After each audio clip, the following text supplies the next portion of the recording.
Yo, yo, yo, what is up? What is up? You got trending down here. We're in season 2, episode 2. Most probably shocked that they're getting another episode here the following week. But like we said, we're here, we're back, and we are ready. How are you doing, my guy? Doing great, honestly. Nothing to complain about. Had a pretty fun week. It's been all friend tech, but we did the bull case, and now it's time to come back with the bear case. Yeah. So fair warning. The last one was full of hopium and good vibes. This one is going to be quite the opposite, as you would expect. But again, things change so fast that, I think some of these naturally developed and are quite new developments as well. So, yeah, this one's going to probably test your conviction if you are a pure friend tech bull. And, I don't know what else to say besides that, especially coming off the last episode, but we're just going to be real about it. I think it's going to be fun, too. Historically, we're both pretty bullish on everything we're doing. I thought about that before we recorded. I'm like, we're normally just like the most main veining hopium type narratives, which I think is good, but maybe we can, learn something from an episode like this and incorporate it more into the podcast going forward. And again, these episodes are going to be concentrated around one subject. So today's just about the friend tech bear case. And then at the end of the episode, we'll tease the next one. But let's just jump on in. Like, friend tech sucks. It's the shittiest app in that market. We don't know how to do this, do we? We really don't. But it's not good. There's no alpha. You're paying thousands of dollars to go into someone's chat room, and most of it's regurgitated. Like we talked about aggregators last week, it all erased to zero when you're sharing this type of content. So where's the real value at besides farming an airdrop? That's pretty much it. I mean, you've got a handful of people. Dingling is giving away NFTs. You have some people giving away access to monitors they wrote over the weekend, or small time bots that may or may not be safe, but you have to export a private key to use them. It's really no different, and all the bots are used to just buy friend tech stuff. But like you said, 90% of it is, buy my room, I'll buy yours. We can say GM to each other for $1,000. When you step back and really think about it, where's the new paradigm? Where's the new social app? I think one of the things I realized this week was someone's like, oh my God, this type of information is being shared in this person's room. But when you really think about it, that person has like a high friend tech key. So they maybe think their reach is vast. They had 190 people, which is still like a 5 ETH key, which just goes to show you that's not vast reach. That's quite the opposite. That is exactly the opposite. Now that you can see reach on individual tweets on Twitter, you can tell how far that 190 reach goes, and it's not very. You could tweet hi and reach 190 people on Twitter, and the algorithm sucks. So that's really saying something. In the first minute. Yeah, it's, I guess the controversy there is that, or not the controversy, but the other side of the coin is that it's 190 maybe active people, but maybe read by 60. I don't know. It's all stupid. Yep. And I did read something where they're kind of locked in with the bonding curve. They can't change it unless everyone migrates to a new dApp entirely. It's a non-upgradable, it's an immutable contract. They actually can't change anything. The rules they gave are the final rules unless they do a full migration. But there's also no withdraw. So you can't even get the money out.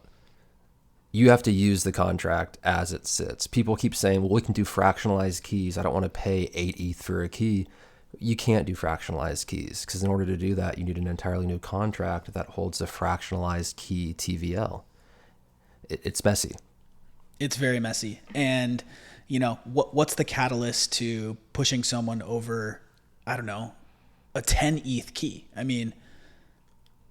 How good must the alpha be? And guess what? Those people that are sitting in that room are just going to share that for free. Right. Well, that's the whole thing is that the most expensive key right now is CBB, the Blur farmer.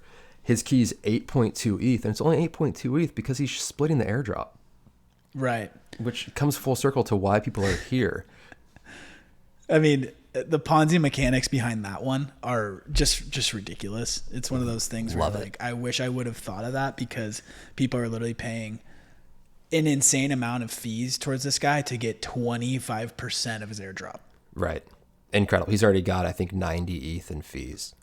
Wild. Gaming the system. And I'm almost like, do people not learn math? No. No. Like, you have 8 ETH to blow on a key and you're not thinking about the end result there. You're better off trying to OTC some points from someone, or like buying the token on the airdrop dump. That's a good point. If you're that bullish. Because, you know, to get in, you have some math there. That's simple. Like you're talking about, you have 8 ETH, 8.2 ETH. You're going to pay 10% of the way up and down. So call it a ETH and a half to find profit. You have to go up to 9.7 to even find profit there.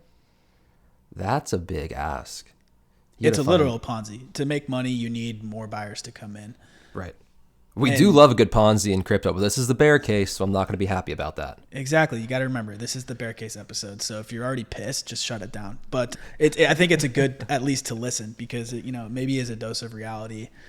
And then, so we have the top accounts, right? And that kind of speaks for itself. We just kind of summed it up. The alpha is really not there, and they're going to get too expensive too fast. The chance for profit is minimal. Maybe they keep giving away NFTs. I've heard, Machi's coming and joining. Dingaling is going to give away maybe a Bored Ape around 10 ETH or something like that. So in that sense, you could maybe play those rooms and get okay and be okay with like holding the value. Now let's move to the lower level keys, which is the 3-3ers, the people who could band together and work together and be kumbaya for 5 more months and hold each other's keys and probably earn great points. But we're already seeing it becoming insanely fractured week 4.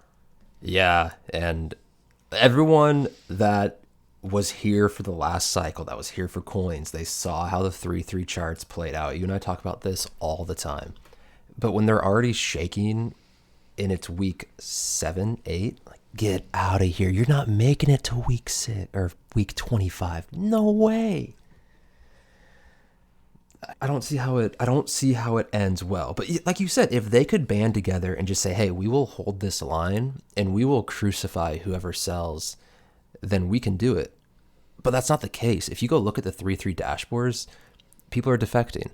The people that are the loudest are still defecting because they're now saying, okay, well, we can do selective defections because some people aren't quality 3-3s. Like, what? Shut the fuck up. It's all so nuanced, and I saw a tweet that you put out kind of bashing some of the 3-3 and the defection score and all this stuff.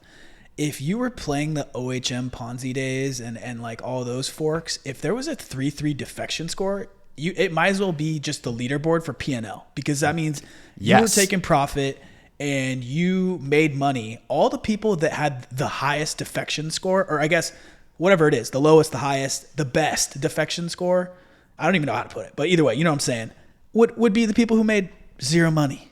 Right. So would you rather be like revered by your fellow and anons that you've never met for holding their key to zero, or have the highest defection and be at the top of the P&L? I mean, that's how I responded to your tweet. I'm like, dude, put me at the top of that list. Like, I don't care. I'm here to make money. I mean, at the end of the day, like I'm all for decentralization and having, new dApps and empowering financial freedom.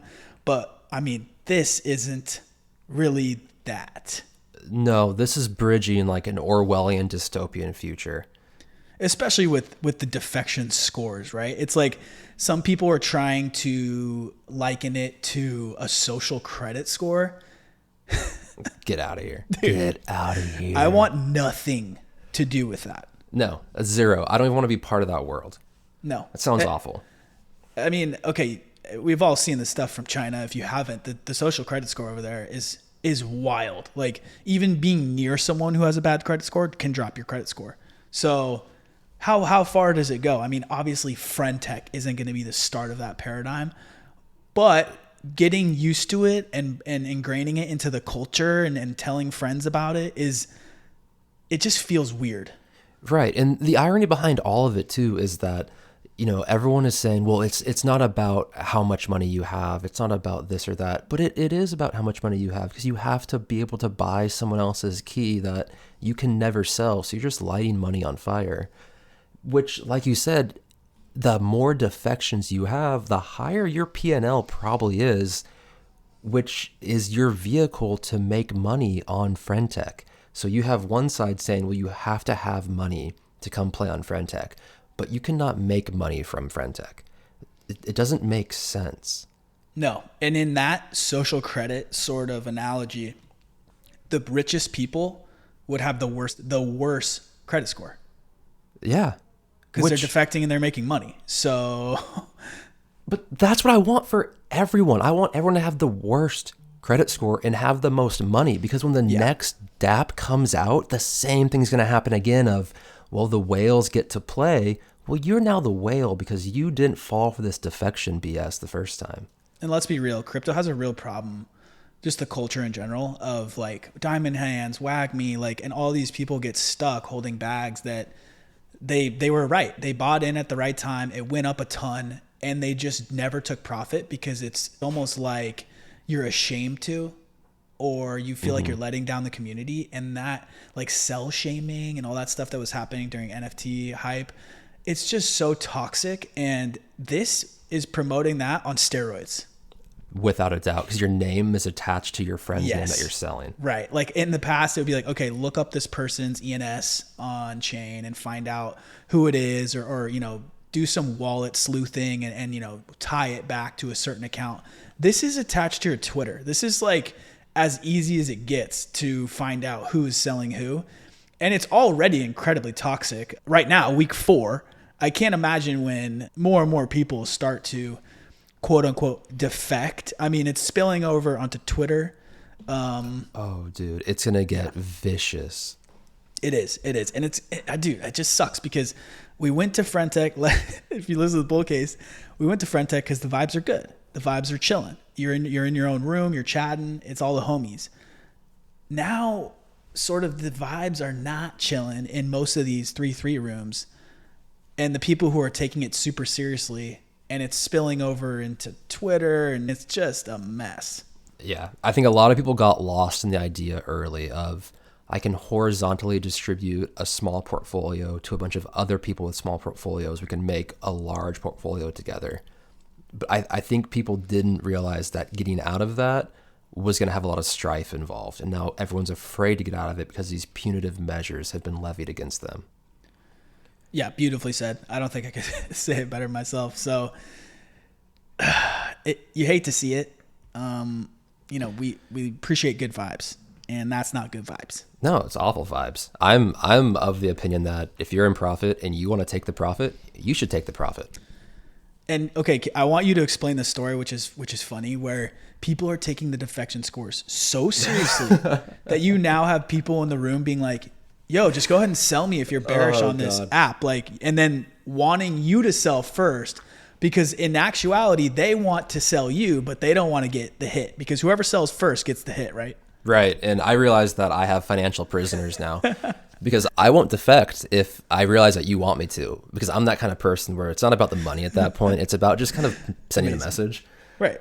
So, you know, I'm all for like, you know, I like Dingaling bought my keys. I bought his keys. Ethersole, you bought my keys. I bought your keys. Like the 3-3 stuff is fine in a sense. 3-3 everybody and anybody just for the hell of it doesn't make sense. No. So when you come to me and you're saying, hey, if you don't believe in this social consensus and that we're going to build the next layer of credibility with friend.tech, go ahead and sell me. Just defect. I dare you. Now I'm never gonna. No. I'm never going to, because I want to make sure you get that punitive mark that you are afraid of, because I don't really give a shit about it. Think of just like step back and think about the toxicity there of, they probably saw a couple tweets of you, you know, basically being like, hey, I'm seeing, you know, signs of fracturing. One, I don't really like this whole social credit thing. And then coming into your room and being like so petty that you're trying to convince that person to sell you now, all because of this defection score. I mean, if you're trying to tell me this is what the new social, like decentralized DApp is supposed to be, then I'm saying I want no part of it. Yeah, there's absolutely no way. And the funny part is there's a lot of, I would say, kind of pushback against the two sides of, do you trade people? Do you take profits? Do you hold? Do you do 3-3? You and I are kind of in the middle, leaning towards the trading, take profits when you want them. But you and I don't take a lot of L's, which I feel like should be a signal here to people that are saying, well, 3-3 has to work. Why do you think it doesn't? Like we've seen it not work more often than not. And that more often than not is 100% of the time. Yeah. Yeah. I mean, it's never worked. It's never worked over a long enough time period. The only thing that this might have going for it, this is the only thing I will say good about. Save it for the other episode, dude. Damn it. No, go for it. There has never been a social peer pressure with the whole 3-3 paradigm like there is with FriendTech.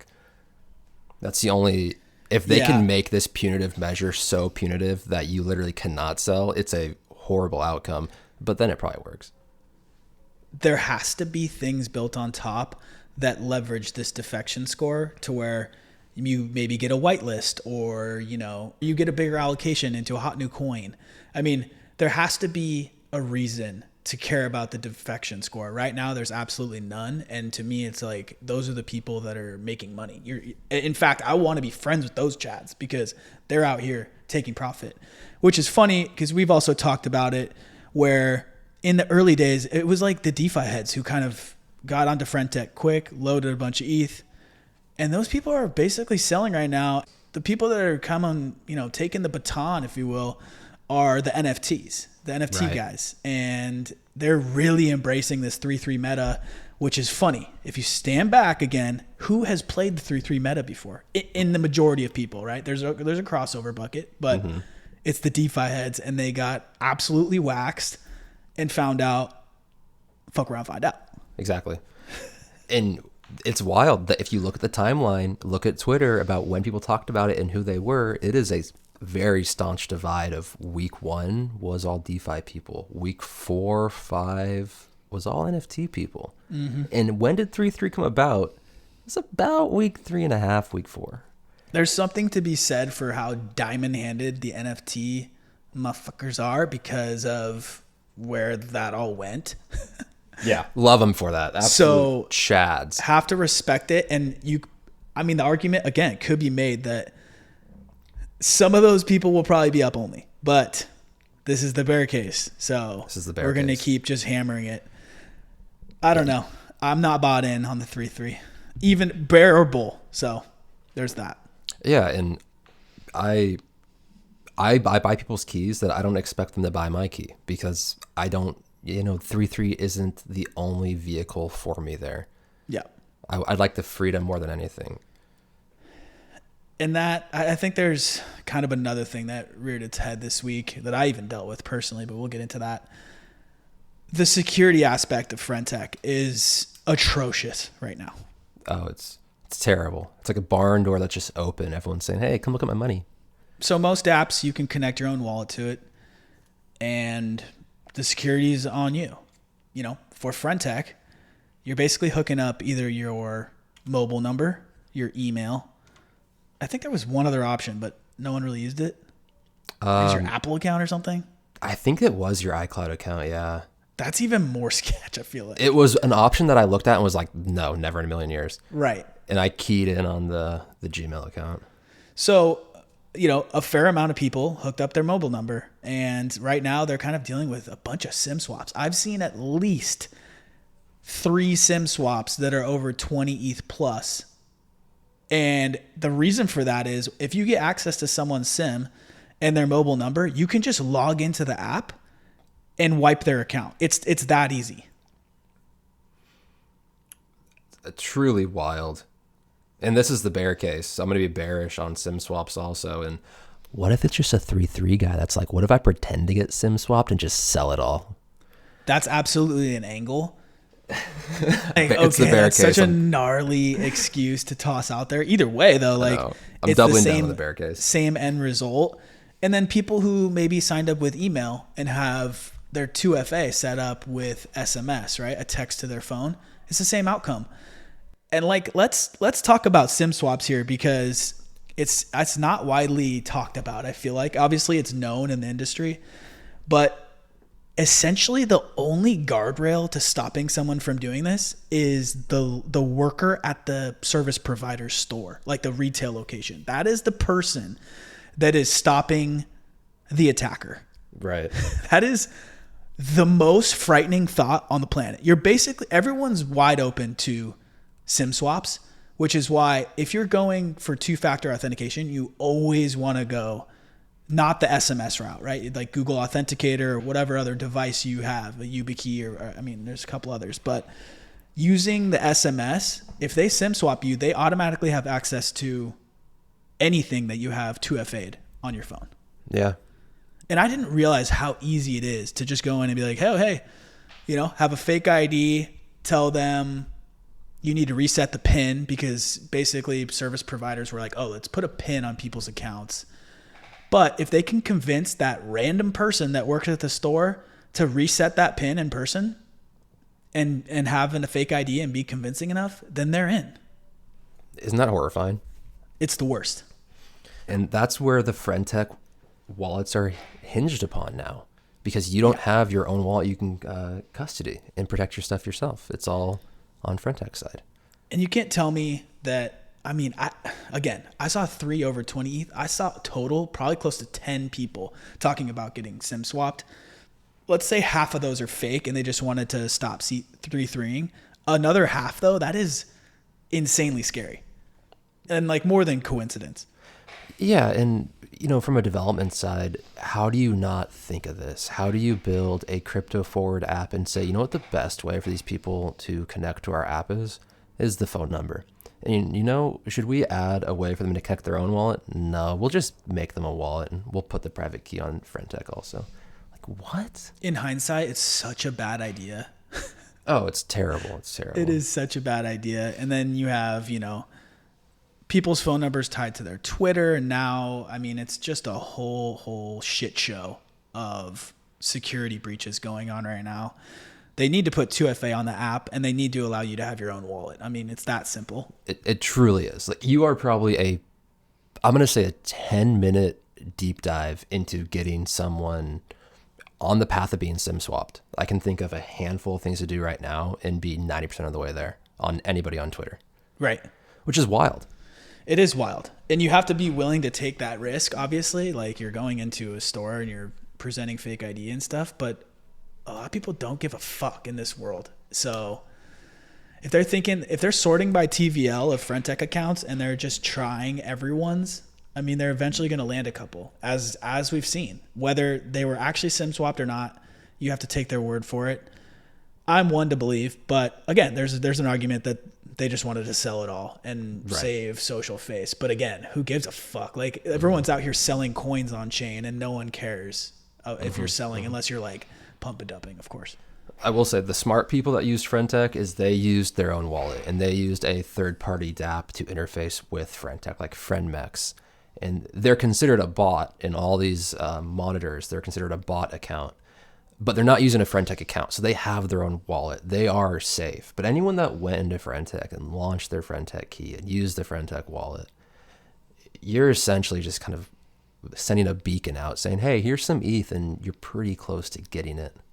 And it gets a step worse when you have most of the utility in these FriendTech rooms that aren't just giving away trading fees, their airdrop or NFTs, is, hey, here's a tool, here's a bot.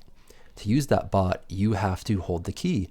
To be able to use that bot with the key you hold, you have to use your FriendTech wallet. So you are exporting your private key to a bot. That is just so dangerous. And that's something I've seen in a lot of these breaches over the last 24 hours is people saying, yeah, I didn't do anything. I just used FriendTech and I used this bot. And I was like, oh, well, there is probably a good way to get the private key from you.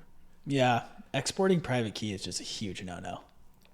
Yeah. Export it, write it down, keep it in your house. Right. Save it. Yeah. Exporting it into something, I should say. Yeah. If you're exporting it to copy paste it to something else, like just send me your ETH. I'll hold on to it for 6 months. We'll have a conversation, then I'll send it back. It'll be a way better lesson. Yeah, a little bit of interest. Yeah, so it just adds to the bear case, right? When people don't feel secure and they see all these SIM swaps happening and all that type of stuff, I hope the team is noticing. I saw some backlash where they were mad at people for even pointing it out on Twitter. Now, whether you can blame them or not, maybe they're having a bad day. It is what it is, but it's not a good look, and it compounds to people selling and not feeling safe, and the architecture's just not there right now to have a ton of funds on their way. I've seen wallets with 700 plus ETH on FriendTech, and that to me is just someone's like trying to crack that code on those type of wallets. You would be stupid not to. If you are in the business of maliciously getting funds from people, like, you would be stupid to ignore that. You're absolutely right. I don't know what Friendtech is doing to not be addressing this immediately. You have things like this happen at a traditional company of any size, whether it's Microsoft or a 5-employee startup. When there's a user security question or issue, it's a priority 0. It's drop everything you're doing and fix it. DEFCON 0, we need to fix it ASAP. Right. No one goes home till it's fixed. Meanwhile, we're on week 8, and Friendtech's like, yeah, we might do 2FA. We're thinking about it, but a settings menu is on the way. Like, dude, what? Especially when you see a lot of instances popping up on Twitter. Again, those have to be taken with a grain of salt, but it's just not a great look. And so there's all the reasons we mentioned.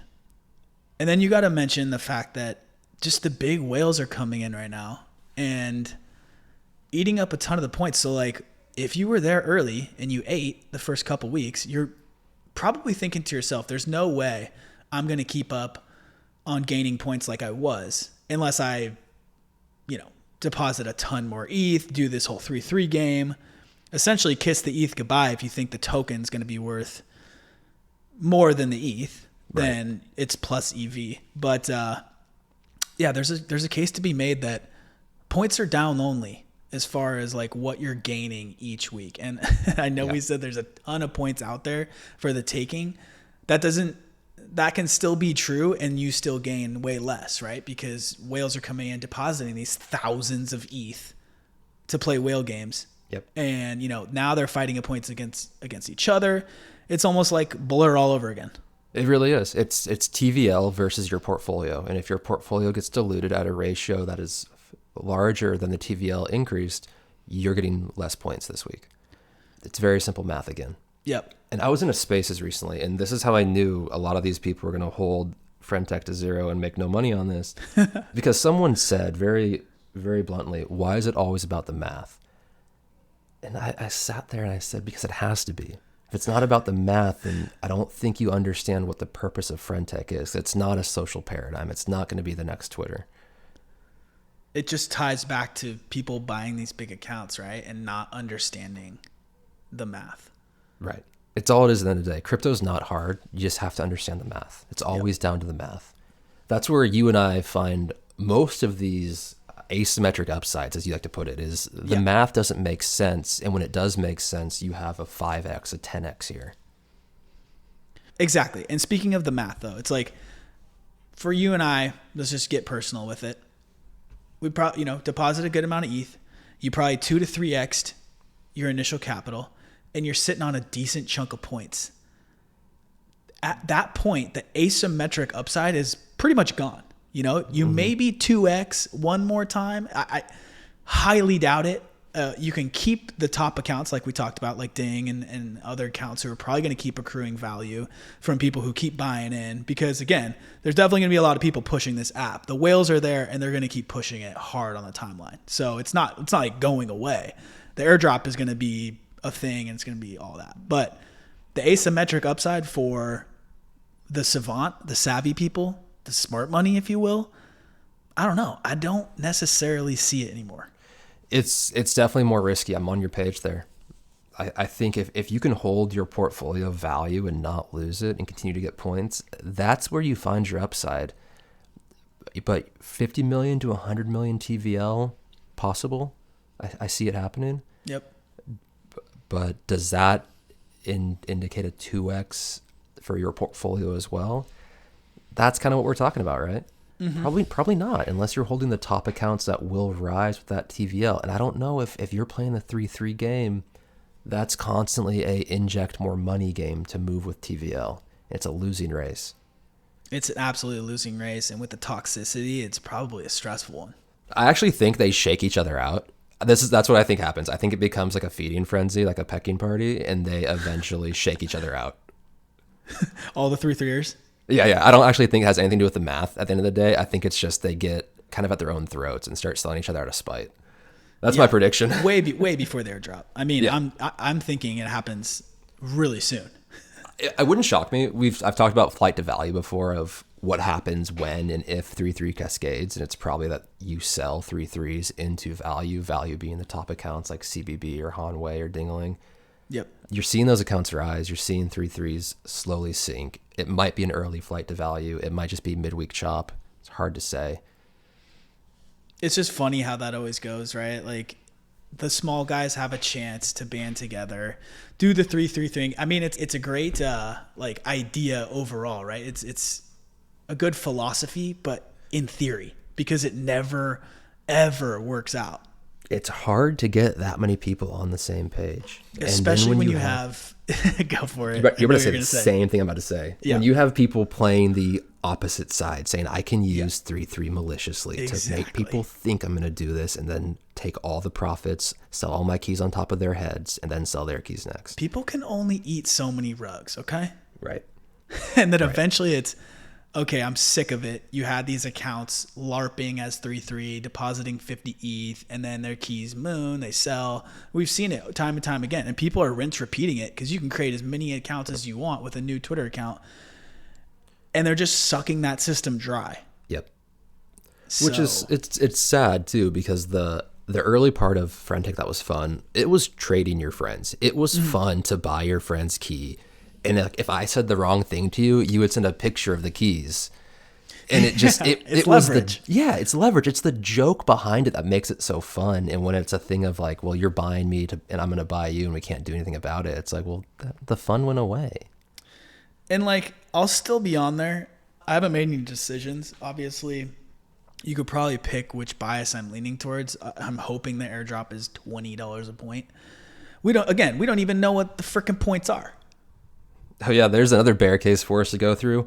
Airdrop has never been confirmed to be a token. It could just be merch points. Imagine, dude, the NFT fugger. Oh my God, they'd be going nuts for it. But dude, everyone else would have a fit. Oh, I'd be so mad. I would wear that t-shirt with so much hate. It would have a lot of people burning it. Yeah, I mean there's no way that happens, right? Paradigm has a bid in it. Paradigm always is doing some airdrop stuff behind the scene with tokens.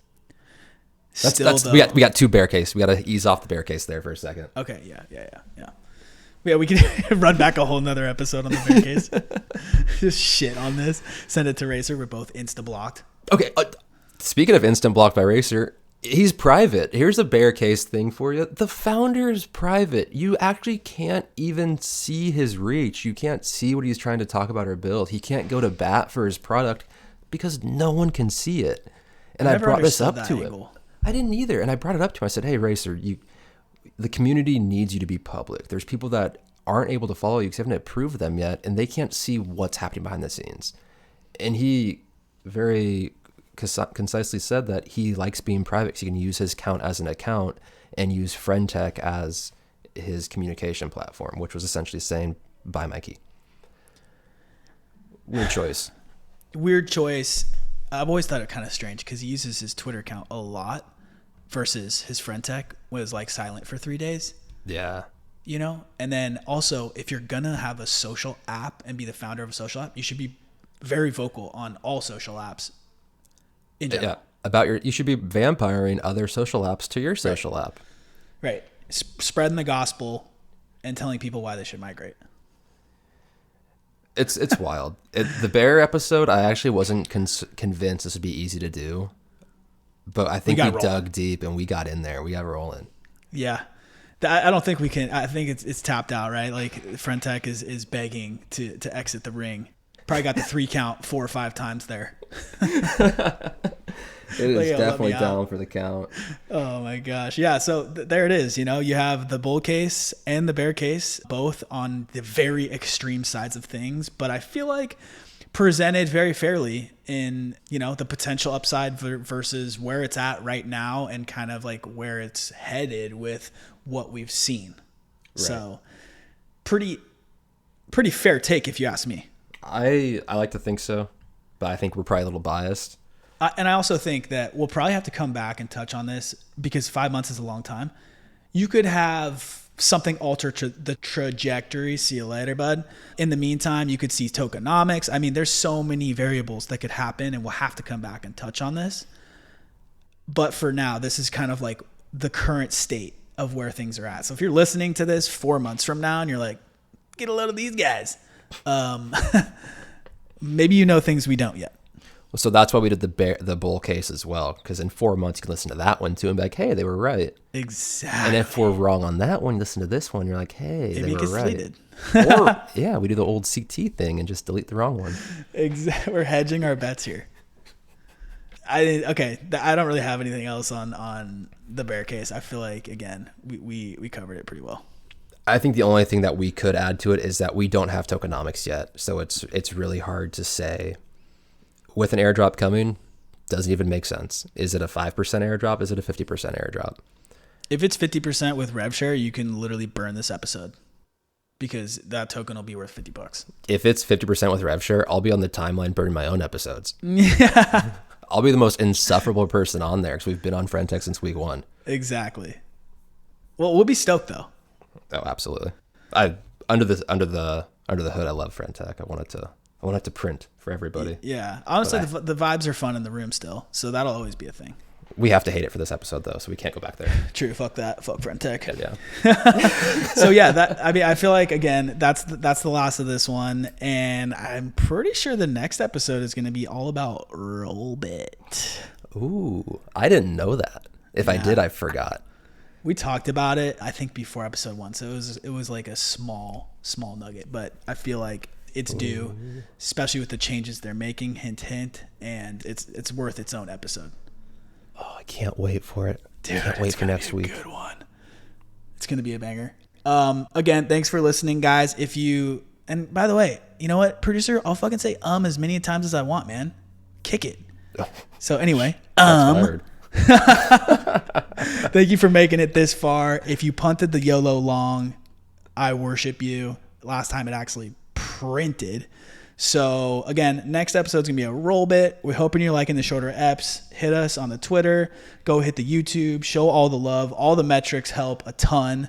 So please, subscribe and do all that fun stuff. We're gonna keep banging these out for you guys, and we're thinking about tossing in some spaces here and there. But again, let us know what kind of mediums you guys like, and we'll go from there. You got anything else for them? No, I don't think so. Treat us as a vessel. Let us know what you need. Wow. The wisdom on the way out. Again, thanks guys. Thanks for listening, and guys and gals, and we will catch you on the next one. See you guys. Peace.